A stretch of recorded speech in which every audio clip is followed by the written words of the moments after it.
Hello, my name's Daniella Blechner. I'm an author, book journey mentor, founder of a company called Conscious Dreams Publishing based in London, UK. Hello and welcome to Obehi Podcast.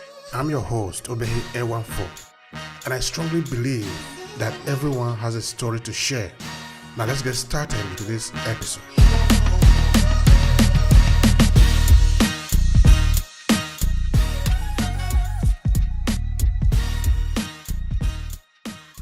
We work with authors from all over the world to help them to get their powerful messages and stories out there in the form of professional books. Behind me on this bookshelf are just some of the 130 plus books that we've published over the last 5 to 6 years. I'm absolutely passionate about providing a platform for unseen, unheard authors so they can have their voices heard and stories shared so they can educate, inspire and empower the generations to come. When I started out as an author, so from a very young age, I always said, I want to be an author. That was my dream. That was my ambition. So my aim was never really to set up a publishing company. It came through default. So I published my first book in 2014. It was called Mr. Wrong, which is a book based on relationships. Stories written by women who've encountered this infamous Mr. Wrong, but there's success stories in there as well. It looks at self-discovery as well, the power of forgiveness, the power of intention setting, the power of understanding your values and learning about yourself and making better decisions. And so I tried to go the traditional route, which means writing a query letter to agents. And it was very difficult at the time. I was getting lots of rejection letters saying that I needed it's a great book, but I needed more of a marketing strategy or I needed more of a platform. Things have changed a lot for, authors now trying to get traditional publishing deals. We're asked to provide a lot more evidence in terms of social media and platforms. And so I thought, by hook or by crook, I am going to publish this book. So I researched extensively how to set up a publishing company, how to publish my own book. I published my first book here, Mr. Wrong, in 2014. That did quite well. It got onto the bestseller list, beating Steve Harvey's Think Like a Man, Act Like a Lady, if you know that book. And I got some quite good press coverage as well. And I had lots of authors, especially Black women, coming to me saying, look, I've got an amazing story. Everyday women who've overcome extraordinary things, who wanted help to publish their book. And I was helping them as a labour of love. And then they started to do really well and become really successful. And I thought, I'm a teacher first and foremost, teacher and mentor, and I love literature. Why don't I fuse the two together, set up this publishing company officially as a business and start offering publishing and mentoring services? And it's grown since then. We've been inundated with people from all over the world who want to publish their book. From a young age, I loved writing. I had a fascination with words, how you can use words. Words are powerful. I started off writing poetry at 4, the cat sat on the mat. I started to make links between words and rhyme. And then I wrote stories. I wrote my first book, actually, it's next door. I would show it to you, but I mean, it's getting up.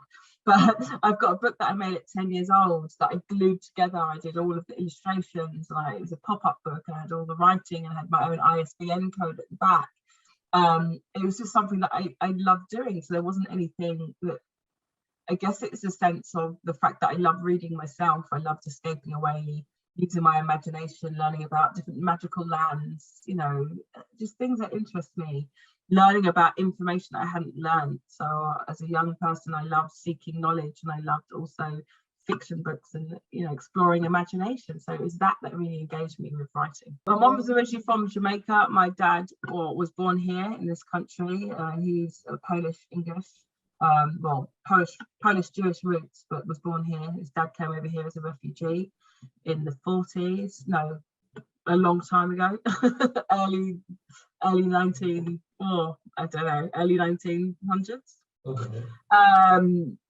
So what was life like growing up in London? I mean, London's a very diverse city. In the UK is a huge place.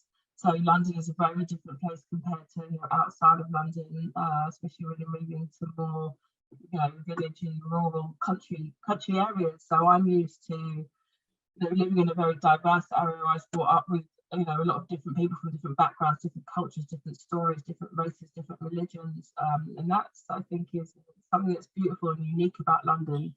My identity comes through my understanding my roots, my culture, understanding my heritage, First and foremost, with the family understanding, mum's side, my mum came here from Jamaica just after the Windrush era. My dad's dad came here as a refugee from during the Holocaust from Germany, and my dad grew up here when mum and dad met each other. So what I really enjoyed was actually learning about the journeys that my ancestors took on both sides of my parentage. That's one part of my identity. I also identify very much as being a Londoner, and as I said before, that what I love about London is it's a very diverse city. You get to experience people in one space from different backgrounds, cultures, religions, races, different stories, different journeys. I'm a truth seeker. I'm a storyteller, and I very much enjoy meeting different people, especially people who have stories that are unheard, unseen. Maybe they feel marginalized. I myself have felt marginalized, growing up in London, and being fed definitely as a young person a single narrative. A lot of the times, I loved reading a lot of the books that I read by, I don't know if they're the authors, like Enid Blyton, Roald Dahl. I love the stories, I love the characters, but the characters weren't diverse. I could never see anyone that represented me. And so what that did in terms of part of my identity was it made me feel marginalized. It made me feel ostracized and outside and as not as important. And I think it's such a shame, because London, again, is a really diverse place. And as a teacher, I think it's really important that our young people are reading books that feature a plethora of different people from different backgrounds that reflect London, the city they live in. I think things are changing, but a lot of this has shaped my identity in terms of what I think is important in terms of representation. If you enjoy this podcast, make sure you subscribe so you never miss any of our future episodes. Rate and review Obehi Podcast and share with your friends who might need it. I remain Obehi Ewanfo. Thank you so much for listening, and talk to you in the next episode.